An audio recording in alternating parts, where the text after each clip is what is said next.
कि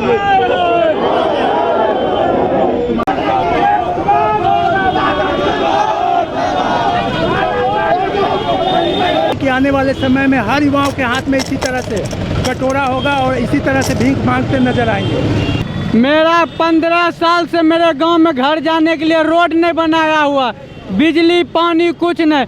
अभी जब इलेक्शन आने में 1-2 महीना बचा हुआ है, तभी इधर rally, Portugal rally, 9 rally, 13 rally, ये सब करने लगा। क्राइम कौन बढ़ाता है? गवर्नमेंट बढ़ाता है। पटना में जनता दल यूनाइटेड के हेड ऑफिस में संवाद रैली चल रही है। नीतीश कुमार अपने नेताओं के साथ संवाद रैली कर रहे हैं। पूरे प्रदेश की जनता से वो अपने मुद्दे बता रहे हैं कि किन मुद्दों को लेकर पार्टी जाने वाली है और उन्होंने क्या क्या काम पिछले सरकार के दौरान, अपनी सरकार के दौरान क्या क्या काम प्रदेश में किए हैं। इधर संवाद रैली चल रही थी, उधर पटना का जो ऑफिस है, हेडक्वार्टर है जेडीयू का, उसके सामने आप देख सकते हैं कि भारी संख्या में लोग पहुंचे, नौजवान पहुंचे, युवा पीढ़ी पहुंची, जिसमें ज़्यादातर आरजेडी के कार्यकर्ता थे, लालू प्रसाद यादव की पार्टी के कार्यकर्ता, क्योंकि सामने ही इनका दफ्तर है। यहाँ पर पहुंचे दर्जनों ये कार्यकर्ता हैं। आप देख सकते हैं कि हाथों में इन लोगों ने तख्ती लिए हुई है और मुद्दा है कि हमें रोज़गार चाहिए, हमें नौकरी चाहिए। इन मुद्दों को लेकर ये लोग यहाँ पर पहुँचे। पुलिस एकदम हरकत में आ गई जैसे ये देखा कि काफ़ी तादाद में लोग यहाँ पर पहुँच रहे हैं, हाथों में पंपलेट, हाथों में तख्तियाँ लिए हुए हैं। आप देख सकते हैं कि पुलिस बल यहाँ पर पहुँच गया है और ये कार्यकर्ता रोड को ब्लॉक करने की कोशिश कर रहे हैं, दूसरी साइड की रोड को ब्लॉक करने की कोशिश कर रहे हैं। लेकिन पुलिस बल जब पहुँचा और उसके बाद बल के ज़रिए इनको फुटपाथ की तरफ जो है खदेड़ा जा रहा है, रोड पर आने नहीं दिया जा रहा है। कई बार कोशिश की गई है बैठने की रोड के ऊपर, लेकिन पुलिस मुस्तैद थी। आला अधिकारी भी यहाँ पर पहुँचे थे, आईपीएस ऑफिसर पहुँचे थे, एसडीएम भी जो है यहाँ पर पहुँच गए हैं और इनको हटाने की कोशिश की जा रही है। लेकिन मीडिया का जमावड़ा क्योंकि संवाद रैली को था, आप देख सकते हैं काफ़ी तादाद में मीडिया भी यहाँ पर इस चीज़ को कवर करने के लिए पहुँच गए हैं, क्योंकि मीडिया की एंट्री संवाद रैली में अंदर दफ्तर के अंदर नहीं थी। सभी लोग बाहर खड़े हुए इंतज़ार कर रहे थे कि कोई बड़ा लीडर अगर बाहर आए तो उसकी बाइट ली जाए, उससे बात की जाए। लेकिन इस दौरान जब ये हंगामा हुआ तो सारा मीडिया इसी हंगामे को कवर करने के लिए आप देख सकते हैं पहुँच चुका है। नीतीश सरकार को घेरने की कोशिश की जा रही है। जिस तरह से आपने देखा होगा कि संवाद रैली के दौरान नीतीश कुमार के साथ जिस तरह से 6 और नेता बैठे हुए थे, जिसमें तमाम ही जातों का समीकरण बिठाने की कोशिश की गई, यादव को बिठाया गया, पिछड़ों को बिठाया गया। और लेकिन एक चीज़ जो नज़र आई मंच पर, मुस्लिम लीडर कोई भी मंच पर मौजूद नहीं था, जिसको लेकर विपक्ष आरोप लगा रहा है और ये कह रहा है कि मुस्लिम लीडरों की अब अनदेखी की जा रही है। जिस तरह से बीजेपी हिंदुत्व की राजनीति कर रही है, जिस तरह से बीजेपी मुसलमानों को हाशिए पर लाने की कोशिश कर रही है और यहाँ पर सरकार बीजेपी के साथ है, तो ये मैसेज हिंदुओं को देने की कोशिश की जा रही है कि पार्टी अब पूरी तरह से हिंदुत्व पर उतर आई है और मुस्लिम वोटरों की पार्टी को ज़रूरत नहीं है। मुस्लिम वोटरों के बिना ही जो है वो सरकारें बनाई जा सकती हैं। और जिस तरह से माहौल पूरे देश में मुसलमानों को हाशिए पर लाने की जिस तरह से पूरे देश में कोशिश की जा रही है और तमाम ही पार्टियां, यहाँ तक कि कांग्रेस भी उसमें पेश आगे है। और जिस तरह से आपने देखा होगा कि राम मंदिर का जब मामला सामने आया, जिस तरह के बयानात कांग्रेस के ज़रिए आए और हिंदुत्व के मुद्दे पर चलने की बात कही गई और जिस तरह से उसका क्रेडिट ये लेने की कोशिश की गई कि पहले ही राजीव गांधी इसका शिलान्यास करा चुके हैं राम मंदिर का, अब भी दोबारा शिलान्यास कराने की क्या ज़रूरत है। तो ये सब चीज़ें ऐसी हैं जो सोचने पर मजबूर करती हैं कि आखिर अब मुसलमानों का सियासी मुस्तकबिल क्या है, मुसलमानों का राजनीतिक भविष्य क्या है। ये एक बहुत बड़ी सोचने की बात है और इसका एक छोटा सा नमूना आज संवाद रैली में देखने को मिला और जिसको लेकर विपक्ष भी आरोप लगा रहा है कि मंच पर किसी मुस्लिम नेता का ना होना, मंच पर किसी मुस्लिम लीडर का ना होना और बाहर न सिर्फ आरजेडी बल्कि और बहुत सारे युवा, नौजवान, गरीब लोग बाहर मीडिया से बात करते हुए नज़र आए, जिन्होंने अपना दर्द बयान किया कि कोरोना काल में जिस तरह से लोग बेरोज़गार हो गए हैं, कारोबार ख़त्म हो गए हैं, खाने को पैसा नहीं है, ऐसे में पार्टी की तरफ से, सरकारों की तरफ से मदद ना करना, ये एक बहुत बड़ा सवाल लोगों के ज़रिए खड़ा किया जा रहा है। ख़ासतौर से बेरोज़गारी का जो मुद्दा है वो एक बड़ा मुद्दा बिहार इलेक्शन में होने जा रहा है। वोट जो है विकास के नाम पर होनी चाहिए। जो विकास का काम करे उसको वोट होने चाहिए। जातीय समीकरण, लाठीय समीकरण, रुपये समीकरण पर वोट नहीं होना चाहिए। वोट जो है जो काम करे उस पर होना चाहिए। और सरकार से हम लोग मांग करते हैं कि कोरोना पीरियड का जो है बिजली बिल माफ़ होना चाहिए बिहार में। और रेंटर सब जो तंग कर रहा है, रेंटर को जो तंग कर रहे हैं मकान मालिक, उसका कोई हिसाब लगना चाहिए। क्या कहना चाहेंगे जिस तरह से नीतीश कुमार कह रहे हैं कि हमने विकास कर दिया पूरे बिहार में, और उसी को लेकर के अब दोबारा चुनाव प्रचार में जा रहे हैं, तो कितना उसको आप सही मानते हैं?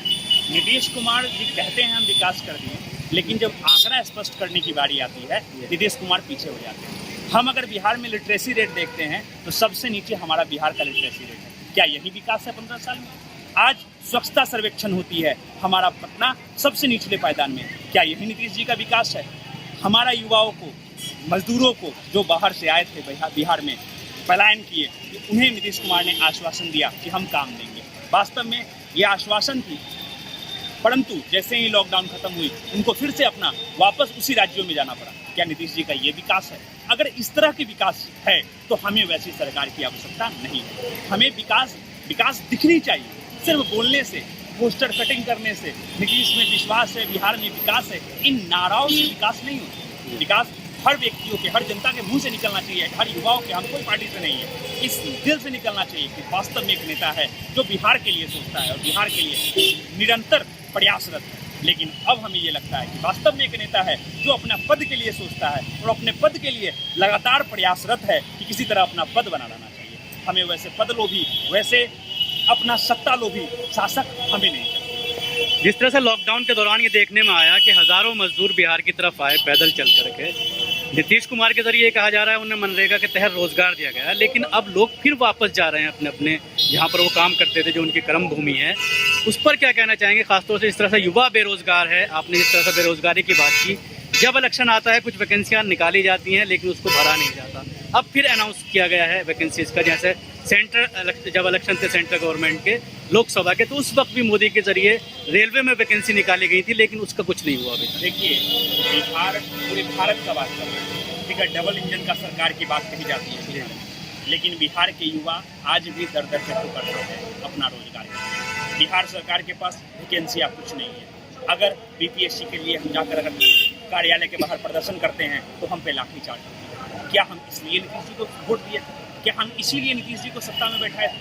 हाँ, अगर हमें लाठी ही खाना है तो हमें वैसा सरकार नहीं चाहिए, क्योंकि हम युवा हैं, दिन रात मेहनत करके तैयारी करते हैं, रात भर तैयारी करते हैं, अभाव में तैयारी करते हैं, एक वक्त का खाना खाते हैं, एक वक्त का जैसे रोटी खाकर अपना जीवन व्यतीत करते हैं कि किसी तरह से रोजगार मिलेगा, अपना परिवार को अच्छा से चलाएंगे। एक गरीब परिवार से, मध्यम वर्ग से आने वाले हम युवा हैं, तो हम लोग ये आशावादी होते हैं कि हमारा सरकार जो है, जिनको हमने सपोर्ट किया है, वो हमारे लिए कुछ करेगा। वर्चुअल रैली के विरोध में हम लोग रोजगार के लिए आए हैं। रोजगार चाहिए। नीतीश कुमार के विरोध में हम लोग रोजगार की मांग कर रहे हैं और हम लोग को रोजगार जरूरी है। और एक नया घोषणा किया है नीतीश कुमार ने कि एक दलित के मौत पे एक नौकरी फ्री। तो आप देखिएगा क्राइम बढ़ेगा और ये जुमला दे रहा है सरकार, ये सरकार विफल है और अब की बार तेजस्वी सरकार है। वर्चुअल रैली चाहे कोई रैली हो, नीतीश कुमार और मोदी सरकार युवाओं के प्रति कुछ संवेदनशीलता नहीं रखते हैं। आज आने वाला परिस्थिति ये हो चुका है कि आने वाले समय में हर युवाओं के हाथ में इसी तरह से कटोरा होगा और इसी तरह से भीख मांगते नजर आएंगे। इसलिए हम इस वर्चुअल रैली को जोरदार तरीके से हम विरोध करते हैं। मेरा 15 साल से मेरे गांव में घर जाने के लिए रोड नहीं बनाया हुआ, बिजली पानी कुछ नहीं। अभी जब इलेक्शन आने में 1-2 महीना बचा हुआ है, तभी इधर rally, Portugal rally, 9 rally, 13 rally, ये सब करने लगा। अभी देखिए यहाँ से वहाँ तक बैनरे गिनिए थे, कितना बैनर लगा है। वही रुपया कोई गरीब मजदूर यहाँ भूखा मर रहे। हम ही है 24 घंटा से खाना नहीं खाए सर, सारा चीज़ चोरी हो गया। रांची से आ रहे थे, खगड़िया जिला मेरा घर है, घर नहीं गए, रुपया पैसा नहीं है, घर कैसे जाएंगे? किसी का भी क्राइम कौन बढ़ाता है? गवर्नमेंट बढ़ाता है। अभी मेरे पास रुपया पैसा नहीं है, मैं किसी रुपया वाला के देखेंगे छीन के भाग जाएंगे तो क्राइम न हुआ? किसी को चोरी कर लेंगे वो क्राइम हुआ? बिल्कुल सही। बताइए, अभी 15 साल से मेरा गांव का रोड नहीं बना हुआ है। जहां एक तरफ नीतीश कुमार की संवाद रैली चल रही है जनता दल यूनाइटेड के ऑफिस में, वहीं दूसरी तरफ आप देख सकते हैं कि बेरोजगार युवक अपने हाथों में बैनर लेकर के, होर्डिंग्स लेकर के बिल्कुल जेडीयू दफ्तर के सामने धरना प्रदर्शन कर रहे हैं। पुलिस रोकने की कोशिश कर रही है और नारे लगाए जा रहे हैं नीतीश कुमार के खिलाफ कि नीतीश कुमार के खिलाफ रोजगारी को लेकर। आप देख सकते हैं कि हाथ में कटोरा तक लोगों ने लिया हुआ है और पूरी तरह से विरोध किया जा रहा है। 15 साल के शासन में इन्होंने 57 घोटाले किए हैं, युवाओं के नौकरी को खाए हैं, शिक्षकों को बर्बाद किया है, शिक्षकों पर लाठी चलवा रहे हैं, उर्दू को ख़त्म किया बिहार से, दलितों पर अत्याचार किया, हत्या, लूट, अपहरण, बलात्कार, आरक्षण को ख़त्म किया, दलित लड़कियों को बलात्कार के साथ उनके ज़बान को काट के फेंका जाता है। इस सरकार वर्चुअल रैली में मस्त है। तेजस्वी यादव युवाओं के सम्मान में मैदान में हैं। युवाओं को रोजगार कैसे मिले, युवाओं को सम्मान कैसे मिले, महिलाओं को सम्मान कैसे मिले, लॉ एंड ऑर्डर कैसे दुरुस्त हो, इन तमाम चीज़ों के लिए वो काम कर रहे हैं। अभी आपने क्या किया? खलन डालने के लिए इस तरीके से नहीं, कौन रैली कर रहा है मुझे उससे कोई मतलब नहीं है।